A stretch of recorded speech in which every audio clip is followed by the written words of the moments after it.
جیسا کہ آپ جانتے ہیں 7 سے 8 مئی کی درمیانی شب بھارت کی جانب سے ایک بار پھر در اندازی کی کوشش کی گئی ہے، جسے ہماری مسلح افواج نے فوری ناکام بنا دیا ہے اور دشمن کے 29 اسرائیلی خود ساختہ ڈرونز کو زمیں بوس کر دیا ہے۔ ساتھ ہی ساتھ بھارت کا ایک اور فالس فلیگ آپریشن بڑی بری طرح بے نقاب ہو گیا ہے۔ پروگرام میں آگے جا کر اس پر بھی ڈیٹیل سے بات کریں گے۔ اس کے ساتھ ہی ایک اور بڑی ڈیولپمنٹ ہوئی ہے۔ امریکی صدر ڈونلڈ ٹرمپ کی جانب سے دونوں ممالک میں بڑھتی ہوئی کشیدگی کو ختم کرنے کے لیے مدد کی پیشکش کر دی گئی ہے، اور اس کے ساتھ ہی دونوں ممالک کے نیشنل سیکیورٹی ایڈوائزرز میں بھی رابطہ ہوا ہے۔ ان سب معاملات پر تفصیلاً بات کرنے کے لیے بڑھتے ہیں بخاری صاحب کی جانب۔ اچھا بخاری، آئیے گا، آج جو بھارت نے پاکستان میں سٹرائکس کی ہیں، ان کا مقصد کیا تھا؟ کیا آبجیکٹو بھارت اچیو کرنا چاہتا تھا اور کس حد تک وہ اس میں کامیاب ہوا ہے؟ میرے خیال سے سب سے اہم سوال یہی ہے کہ یہ کرنے کیا آئے تھے یہاں۔ تو اس حوالے سے جب ہم نے جو وار ایکسپرٹس ہیں، جو ہمارے ڈیفنس کے ایکسپرٹس ہیں، ان سے رابطہ کیا تو انہوں نے جو بات ہمیں بتائی وہ نہ صرف یہ کہ پلازیبل ہے، بلکہ میں سمجھتا ہوں کہ اگر اسے جنگی حکمت عملی کے طور پہ دیکھا جائے تو وہ ایک بہت صحیح فیصلہ تھا کہ ان کو پاکستان کی اسپیس میں آنے دیا جائے۔ یہ بھیجے کیوں گئے تھے؟ میرے خیال سے that is the most important part. Hindustan اتنی بڑی مار کھانے کے بعد، 5 اپنے طیارے ضائع کروانے کے بعد، رفیل کا بیڑا غرق کروانے کے بعد، یہ کیوں کر رہا تھا کہ اس طرح کے ڈرون جو ہیں، اور وہ بھی اسرائیلی ڈرون جو ہیں، وہ پاکستان میں بھیجے جائیں؟ 2 آبجیکٹو ہوتے ہیں ڈرونز بھیجنے کے۔ ایک سرویلنس ہے، یعنی یہ مانیٹر کیا جائے کہ دشمن ملک یا ہمارے حوالے سے پاکستان میں ملٹری ڈپلائمنٹ کیا ہے، ملٹری موومنٹ کیا ہے۔ یہ ایک بنیادی آبجیکٹو ہوتا ہے اس طرح کے ڈرونز بھیجنے کا۔ اور دوسرا یہ ہوتا ہے کہ ان میں کیپیسٹی ہوتی ہے، کچھ ایسی قسم کے ڈرونز ہیں جو بارودی مواد ساتھ کیری کر سکتے ہیں، جس کا مطلب تخریب کاری ہوتی ہے، جس کا مطلب عوام میں پینک پھیلانا ہوتا ہے۔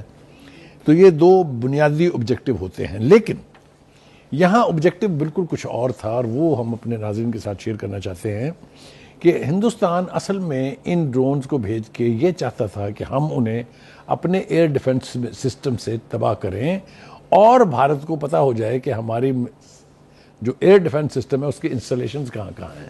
یہ بہت ہی گمبھیر نقطہ ہے اس پوری حکمت عملی کا۔ اسی لیے ہم نے ان کو آنے دیا۔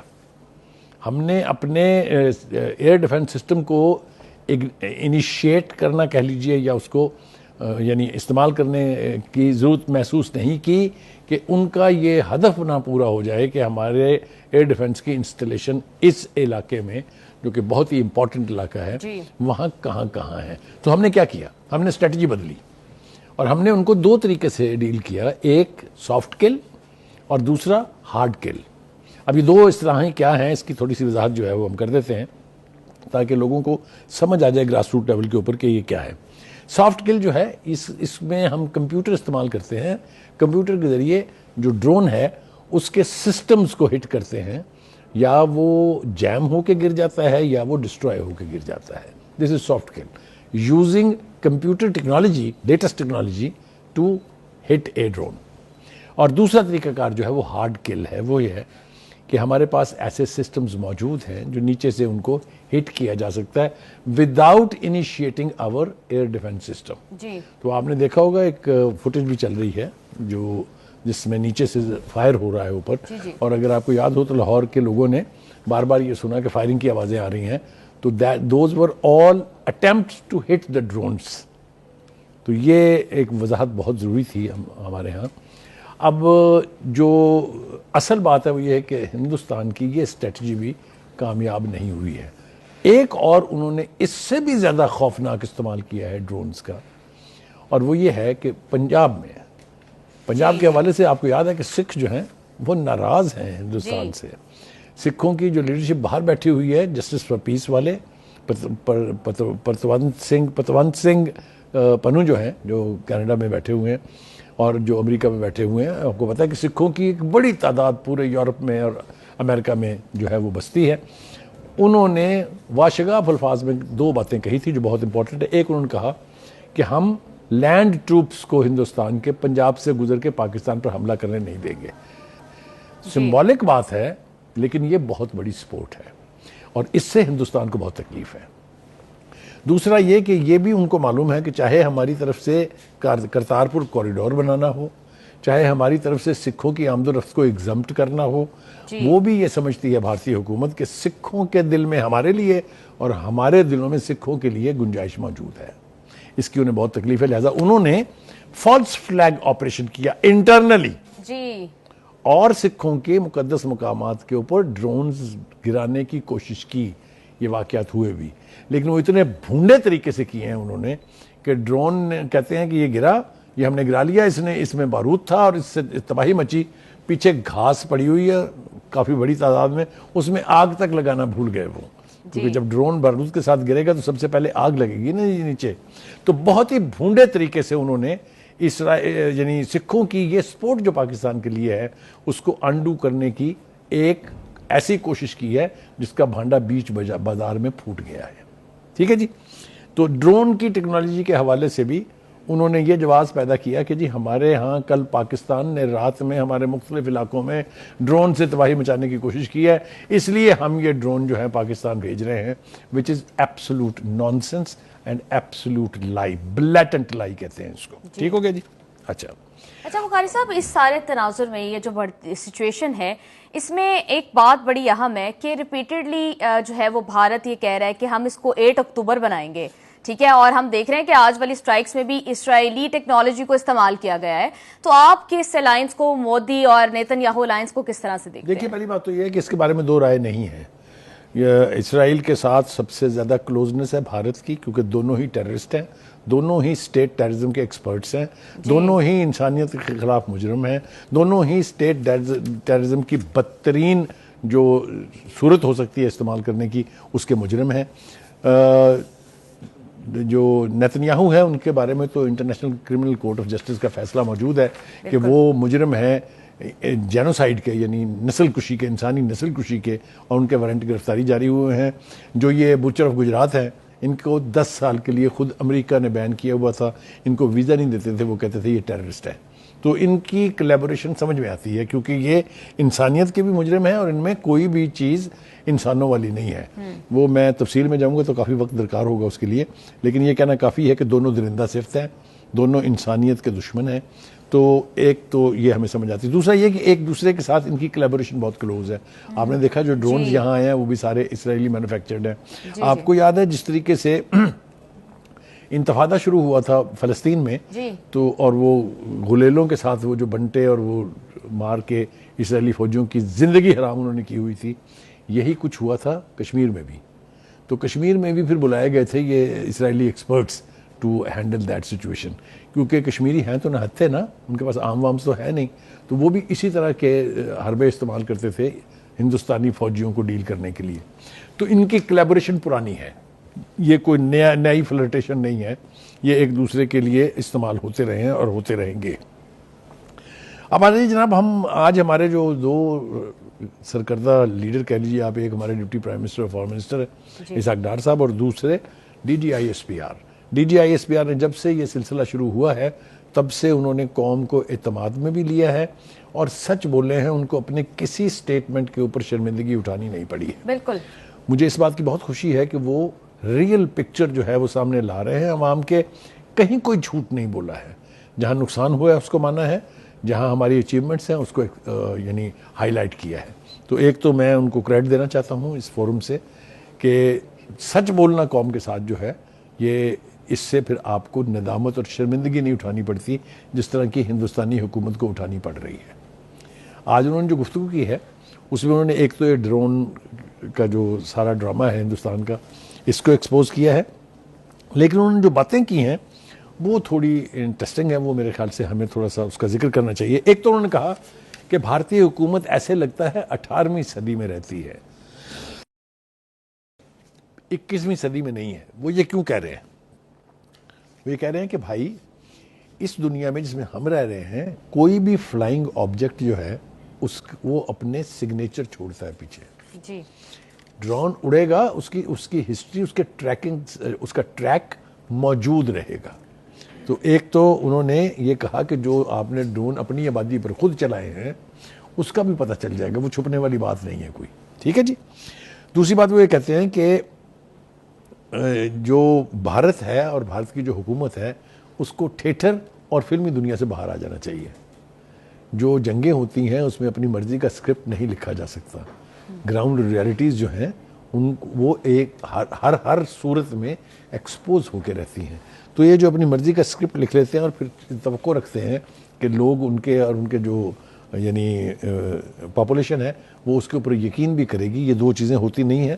انہوں نے مشورہ دیا کہ اب آپ اپنی تخلیاتی دنیا کا تخلیاتی کرو.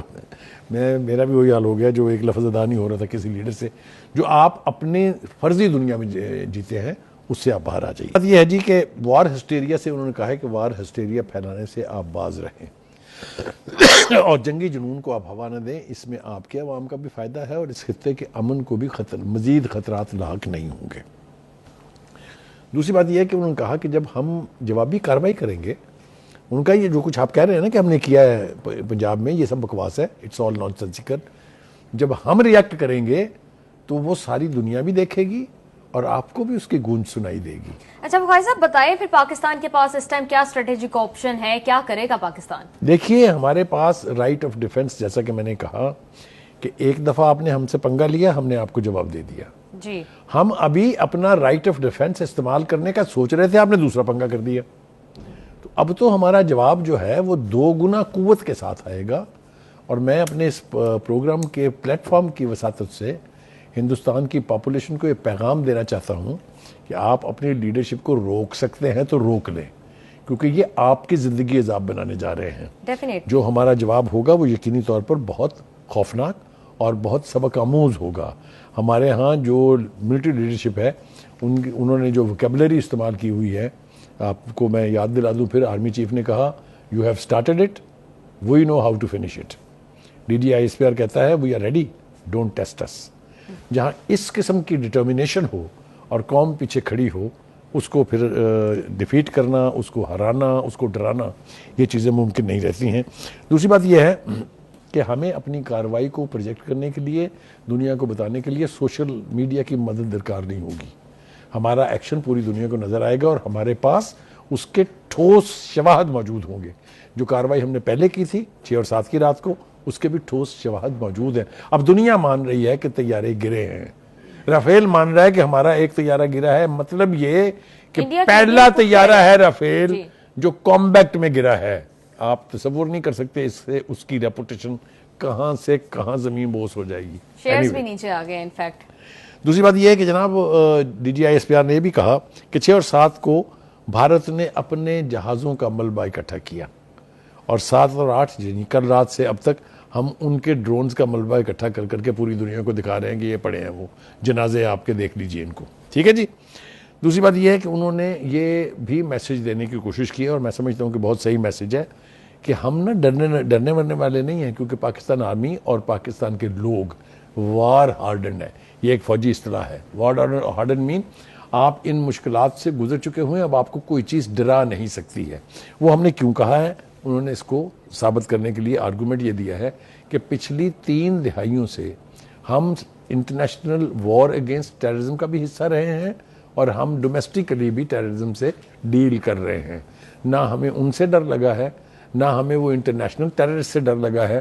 لہٰذا ہم تو ڈرنے والے نہیں ہیں. چلائیں آپ جتنے ڈرون آپ نے چلانے ہیں, کر لیں آپ نے جو کرنا ہے, ہم ڈرے مریں گے نہیں. تو ایک تو یہ ڈر ور کے حوالے سے انہوں نے بالکل واضح کر دیا. صاحب ایسا لگتا ہے کہ بھارت میں بہت خوف زدہ ہے بھارت, کیونکہ انہوں نے اپنے ایئرپورٹس بند کر دیے ہیں, اپنے سکولز میں اپنے سویلین ڈیفنس کی انہوں نے ٹریننگ شروع کر دی ہے, اور S-400 کو انہوں نے بارڈر پہ تعینات کر دیا. تو ایسا لگتا ہے کہ بھارت میں بہت زیادہ خوف کا عالم ہے. بھارت کو ایک بات کا پتہ ہے, اور یہ ہم نے ہر جنگ میں ثابت کیا ہے کہ when you take پنگا, پنجابی زبان کا if you take پنگا then be ready.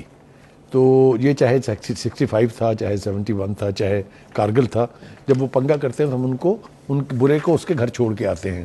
تو اس لیے یہ خوف وہاں کی حکومت کے دلوں میں, وہاں کے فوج کے دلوں میں اور وہاں کے عوام کے دلوں میں بالکل ٹھیک ہے کہ if Pakistan will strike, it will strike deep and very strong. Anyway, having said that, دوسری بات یہ ہے کہ ہمارے بارے میں یہ ہندوستان پروجیکٹ کرتا ہے کہ جی ہم نے تو یہ جو اٹیک کیے ہیں یہ کیے ہیں وہاں پر ٹیررسٹ جو ہیں ان کے ٹریننگ کیمپس پر. دس از ایبسولوٹ کاک and bill story, absolute nonsense. کیوں؟ 2004 کے بعد ہم نے دنیا کو چیلنج کیا کہ آپ آئیے اور ہمیں بتائیے کہ ہمارے سرزمین پر کہاں کوئی کیمپ ہے، کیونکہ ہم نے نہ صرف یہ کہ دنیا کے ساتھ مل کے ان کا کلا کما کیا، بلکہ ہم نے 3 آپریشنز کے ذریعے 3 بڑے آپریشن کیے ہم نے دہشت گردوں کا خاتمہ کرنے کے لیے۔ ایک آپ کو یاد ہوگا راہ نجات کیا ہم نے سوات کو خالی کرانے کے لیے، جس پر فضل اللہ اینڈ کمپنی آ کے قابض ہو گئے تھے۔ میں کہتا سوات ایسے لگا جیسے ہمارے ہاتھ سے نکل جائے گا، لیکن hats off to the Pakistan army, وہ راہ نجات جو ہے اس نے سوات کو واپس پاکستان کا حصہ بھی بنایا اور وہاں سے دہشت گردوں کا خاتمہ کیا۔ دوسرا جو آپریشن تھا وہ تھا ضرب عضب، جو بہت بڑا آپریشن تھا، اس میں قربانیاں بھی ہم نے بہت دی۔ ہماری فوج کے بڑے بڑے جیالے آفیسرز اور جوان جو ہیں انہوں نے جام شہادت نوش کیا، اور ایفیکٹولی ہم نے اس فتنے کو اگر یکسر ختم نہیں کیا تو بہت حد تک محدود کر دیا۔ اس کے بعد پھر ہمیں تیسرا آپریشن کرنا پڑا، آپریشن رد الفساد۔ ہم نے پھر اس فتنے کو بالکل اس کی بیج کو نہیں کر کے پاکستان کو اس فتنے سے آزاد کر دیا۔ یہ جو اب یہاں آپ دیکھ رہے ہیں جو دہشت گردی ہو رہی ہے، وہ میں دہرانا نہیں چاہتا ہوں اپنی بات، لیکن میں مجبور ہوں۔ یہ وہ ایلیمنٹ ہیں جن کو ہم نے لا کے بسایا، یہ وہ ایلیمنٹ ہیں جن کو ہم نے پریزیڈنشل پارڈنز دیں، یہ وہ ایلیمنٹس ہیں جن کو ہم نے کہا ان کے دفاتر کھولیں یہاں۔ کسی نے کہا مجھے نام لینے کی ضرورت نہیں ہے، میرے خیال سے سب جو ہیں وہ سمجھ رہے ہیں کہ کون تھا یہ، اسی لیے ان کا نام پھر طالبان خان پڑا تھا اگر آپ کو یاد ہو۔ اور جب ہندوستان کی باری آئی تھی، جب 2019 میں جب وہ وزیر اعظم تھے، تو بہت سارا سوشل میڈیا کے اوپر تاثر دینے کی کوشش کی جا رہی ہے کہ دیکھیں اس کی طرح سے کسی نے ہینڈل نہیں کی صورتحال، نکال لیں ان کو باہر تاکہ وہ بھارت کا مقابلہ کر سکیں۔ مجھے اچھی طرح سے یاد ہے نیشنل اسمبلی میں انہوں نے خطاب فرمایا تھا ایز پرائم منسٹر، اور جب دباؤ بڑھ رہا تھا پاکستان کے عوام کی طرف سے کہ آپ ایکشن لیں، اس کے اوپر ریئیکٹ کریں جو انہوں نے ہماری ایئر اسپیس وائلیشن کی ہے، تو ان کا کیا میں بھارت پہ حملہ کر دوں؟ تو وہ جو لاچاری تھی، وہ جنہوں نے وہ ویڈیوز دیکھی ہوئی ہیں، جنہوں نے وہ تقریر سنی ہوئی ہے، وہ ان کو اچھی طرح سے یاد ہوگی۔ Anyway, having said that, بخاری صاحب، وزیر دفاع نے کہا ہے کہ اگر بھارت نے اس جنگ کو بڑھاوا دیا تو نیوکلیئر وار ہو سکتی ہے، تو اس کا کس حد تک امکان ہے؟ دیکھیے جب یہ معاملہ شروع ہوا تھا اس وقت ایک اصطلاح بڑی کامنلی استعمال کی گئی تھی کہ دونوں the two states are nuclear states۔ ہم نے نیوکلیئر بم شوق سے نہیں بنایا، جب ہندوستان نے بم بنا لیا تو ہمارے پاس اپنے پاس ڈیٹرنٹ رکھنے کے لیے اس کے علاوہ کوئی چارہ نہیں تھا، تو ہم نے پہل نہیں کی، بلکہ جب ہندوستان ایٹمک پاور بن گیا تو ہم چونکہ قد میں بھی چھوٹے ہیں، پاپولیشن میں بھی چھوٹے تھے، ہماری فوج بھی اس سے چھوٹی ہے، تو ہمیں اپنے ڈیٹرنس کے لیے، اپنے وجود کو قائم رکھنے کے لیے ایک ڈیٹرنس کی ضرورت تھی، جس کی وجہ سے ہم بھی نیوکلیئر ہو گئے۔ اب چونکہ ہم نیوکلیئر ہیں، ہندوستان بھی نیوکلیئر ہے، تو یہ پاسبلٹی موجود ہے کہ یہ نیوکلیئر فلیش پوائنٹ بن سکتا ہے۔ ہم نے 2 باتیں باور کرا دی ہیں دنیا کو بھی اور ہندوستان کو بھی۔ If you come to get us, nothing stops us from using the nuclear arsenals. We will. یہ بات خواجہ اعظم نے ذرا تھوڑے یعنی سفسٹیکیٹڈ طریقے سے ذرا تھوڑا ڈپلومیٹک لینگویج میں کہی ہے، لیکن میں اسے 2 ٹوک الفاظ میں کہہ رہا ہوں کہ اگر سلامتی کو خطرہ ہوگا تو بھارت جی تکڑے ہو جائیے، جو ہمارے پاس ہے وہ آپ کے پاس نہیں ہے۔ میں بڑے وثوق سے یہ بات کہہ رہا ہوں، میں اس کے اوپر بیٹھ کے 2 گھنٹے تقریر کر سکتا ہوں کہ ہمارے پاس جو ٹیکٹیکل ویپنز ہیں، جو ہم نے ڈیولپ کیے ہیں، جو ہماری اپنی تخلیق ہے، رات کو نیند نہیں آتی ہندوستان کی ملٹری لیڈرشپ کو ان کے حوالے سے۔ تو اس وقت موقع نہیں ہے، پھر کسی وقت ہم اچھا بخاری صاحب، اگر آپ پرمیشن دیں تو ہم اس ٹائم DGISPR کی جو ہے وہ آج ہونے والی پریس کانفرنس دکھا دیں، اس کے بعد پھر ہم بریک پہ جائیں گے۔ YouTube پر گوگلی نیوز دیکھنے کے لیے youtube.com کی سرچ بار میں googly news T V type کریں۔ گوگلی نیوز کے پیج پر سرخ رنگ کے سبسکرپشن والے بٹن پر کلک کرنا نہ بھولیے۔ YouTube پیج پر اپلوڈ ہونے والی ویڈیوز سے باخبر رہنے کے لیے بیل آئیکن پر کلک کیجیے۔ آپ کو ہر نئی ویڈیو کے بارے میں نوٹیفیکیشن موصول ہو جائے گا۔